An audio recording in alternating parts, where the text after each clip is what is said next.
तो in the last video I have discussed about the addition of two vectors, parallelogram law of addition of two vectors. बच्चों आज हम लोग पढ़ेंगे subtraction of two vectors.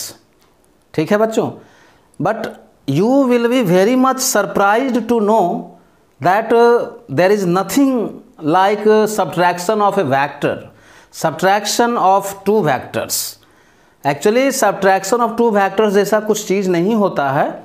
Actually ये क्या होता है, ये जैसे कि मान लो कि हमारे पास एक वेक्टर ए है और एक वेक्टर बी है, तो एक्चुअली अगर इसको हम सब्ट्रैक्ट करना चाहें तो इसको हम लोगों को क्या करना होगा बच्चों कि ये जो एक वेक्टर है हमारे पास बी, इसके ऑपोजिट वैल्यू को, इसके निगेटिव वैल्यू को ए के साथ ऐड कर देना होगा। Actually this is the addition of two vectors which is vector a and minus vector b. ये एक्चुअली एडिशन ही है।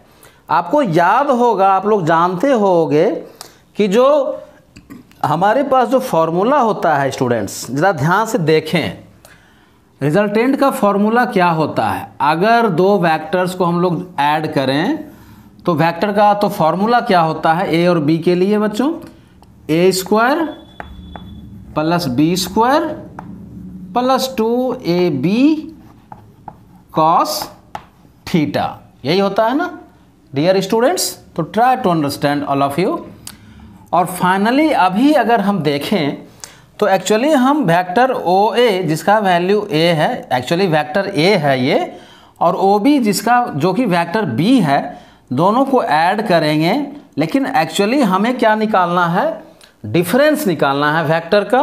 तो आप इसको क्या करेंगे, इसको नीचे ले आएंगे, इसको आप रिवर्स कर लेंगे, क्योंकि हमको क्या करना है, इसके टेल से इसके टेल को मिलाना है बच्चों। तो ये वेक्टर बी का ऑपोजिट क्या होगा, वेक्टर बी का निगेटिव क्या होगा, निगेटिव क्या होगा, तो वेक्टर बी का निगेटिव माइनस वेक्टर बी होगा। तो इसको मैंने नीचे ले आया, जस्ट डायरेक्शन को मैंने इसको रिवर्स कर दिया तो निगेटिव आ गया साइन वहाँ पर। अब इन दोनों को हम सिंपली जो है इस फॉर्मूला में एडजस्ट कर देंगे। यहाँ पर चूंकि ये एंगल थीटा था हमारे पास, तो ये वाला एंगल अब 180 माइनस थीटा होगा, क्योंकि ये पूरा जो बच्चों लीनियर पेयर है, अगर इसको आप ध्यान से देखो तो ये जो लीनियर पेयर है ये 180 डिग्री होता है। तो अब आप क्या करोगे, सिंपली इसमें वैल्यूज़ को पुट कर देते हैं और देखते हैं कि ये क्या होता है बच्चों। तो ये ए स्क्वायर प्लस बी स्क्वायर, ठीक है। आप निगेटिव वैल्यू के साथ कंफ्यूज ना हो, हमें सिर्फ एंगल पर जा कर के इफेक्टिव एंगल को यहाँ पर शामिल करना है, ठीक है। थोड़ा सा बेसिक्स को पढ़ लें, किताब में बहुत चीज़ें वहाँ पर लिखी हुई है, मैं उसका यहाँ पर समरी दे रहा हूँ जो कि बहुत इंपॉर्टेंट होता है, एग्जाम में काफ़ी पूछे जाते हैं क्वेश्चंस। और अब आप लिख दोगे 2ab cos, यस थीटा की जगह पर आप लिख दीजिए 180 माइनस थीटा, 180 माइनस थीटा। बहुत बच्चे कंफ्यूज्ड हो जाते हैं कि सर यहाँ पर तो b का वैल्यू माइनस में है, तो माइनस बी का स्क्वायर तो बी स्क्वायर ही हो जाता है। वो एक अलग बातें हैं, कॉन्सेप्ट को आप पकड़िए, कॉन्सेप्ट क्या कहता है, ठीक है ना। आप एंगल के पास चलिए, वो तो हमने डायरेक्शन उसका चेंज कर दिया था। तो इससे क्या होगा बच्चों, सो देख लीजिए ओवरऑल क्या हो जाएगा हमारे पास, A square plus B square plus 2ab और इनटू cos 180 माइनस थीटा बच्चों, माइनस cos थीटा होता है। ये रिडक्शन फार्मूला एक है जो कि आप पढ़ोगे ट्रिगोनोमेट्री में। अगर आप मैथमेटिक्स के स्टूडेंट्स हो तो बहुत अच्छी बात है, आप बायोलॉजी के स्टूडेंट्स हो तो भी कहीं कोई दिक्कत वाली बात नहीं है। आप थोड़ा सा बेसिक्स पढ़ लें कैलकुलस का और ट्रिगोनोमेट्री का, आपको कहीं कोई दिक्कत नहीं होगा।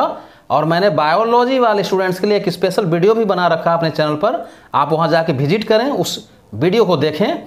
आगे बढ़ते हैं, cos 180 माइनस थीटा हो जाता है माइनस cos थीटा, ठीक है बच्चों। और आपको ये याद रखना चाहिए, ऑल साइन टैन कॉस, ठीक है बच्चों।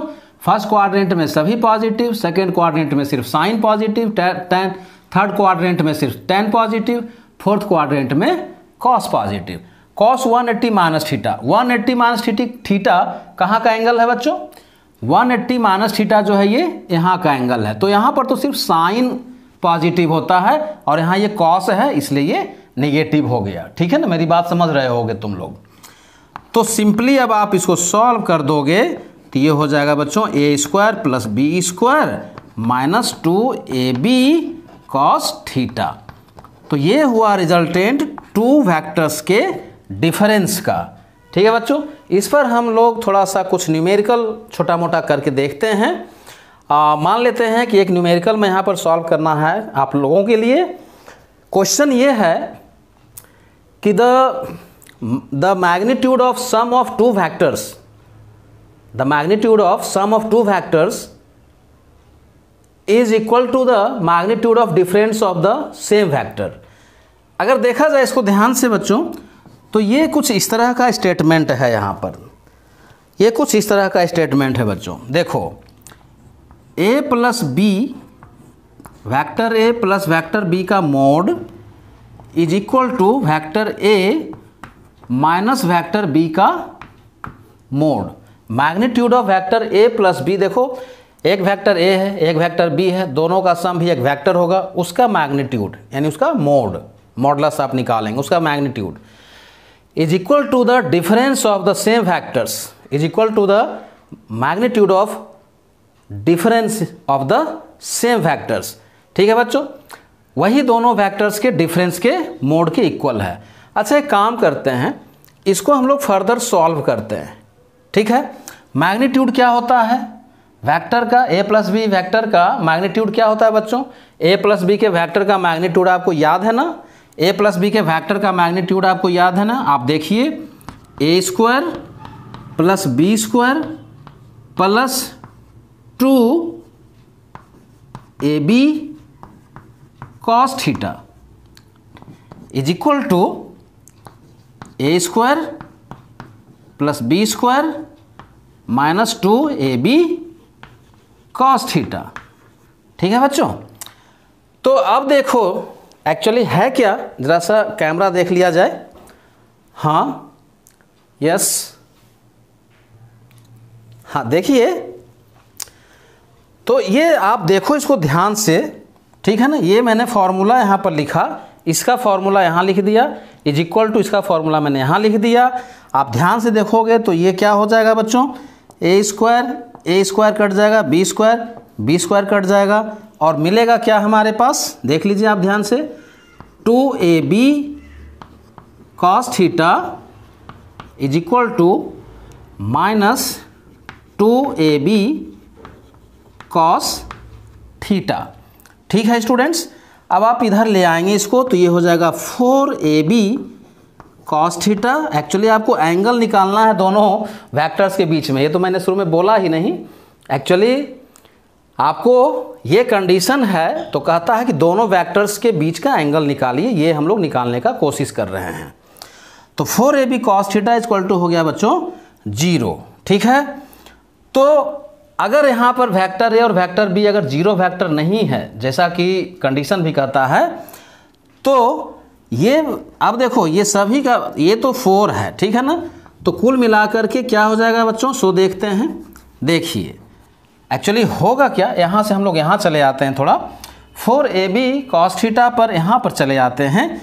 देखिए तो कुल मिलाकर के होगा हमारे पास ab cos theta is equal to 0। ये 4 को मैंने यहाँ डिवाइड कर दिया तो 0 हो गया। अब अगर a और b जीरो वेक्टर नहीं है तो ऐसी स्थिति में हम लोग, अगर जीरो वेक्टर हो गया तो फिर एंगल का कहाँ कोई मीनिंग रह गया वहाँ पर। ठीक है ना, तो अगर ये और a और b जीरो वेक्टर नहीं है तो वेक्टर कितने तरह के होते हैं उसका डिफिनीशन थोड़ा सा एट ए ग्लांस पढ़ लें आप किताब में, बहुत आसानी से वहाँ पर सब कुछ उपलब्ध है। तो फटाफट इसको हम लोग अगर a और b जीरो नहीं है तो कॉस थीटा 0 होगा। ठीक है बच्चों, कॉस थीटा का वैल्यू 0 होगा। और कॉस थीटा 0 कब होता है, जब थीटा का वैल्यू 90 डिग्री होता है और π/2 रेडियन होता है। तो इस तरह से हम लोगों ने दोनों वेक्टर्स के बीच में एंगल निकाल लिया। आप लोग अच्छे से नोट्स बनाते रहें, एक एक पॉइंट्स को नोट करें, सभी इंपॉर्टेंट पॉइंट्स हैं जो एग्जामिनेशन में आते हैं।